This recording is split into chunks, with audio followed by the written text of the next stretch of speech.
So you may have just figured out that you've been banned on TikTok and you might be trying to figure out how to appeal that ban.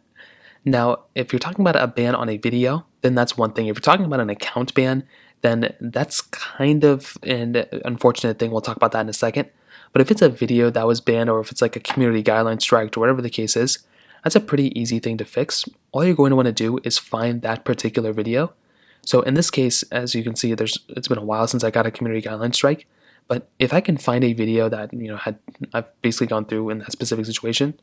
So if it was a video like this, all you're going to want to do is find that specific video like this, and you should be able to find that specific video in your account settings panel, and you should be able to appeal that ban within those videos, either by clicking on that video and then appealing the ban, or coming into your system notification panel and appealing the ban that way. Now, another thing that may end up happening is that your account may actually end up getting banned, like the account is banned. So within their TikTok page, they actually do tell you exactly how to kind of initiate, contacting TikTok about either like submitting an appeal on your account if there's, TikTok account ban. So they basically tell you that if you believe your account was banned incorrectly, you can let them know by going into that notification.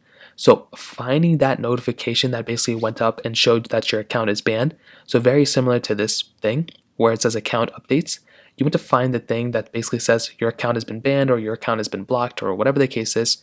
You should be able to find it. You should be able to tap on it just like any other system notification.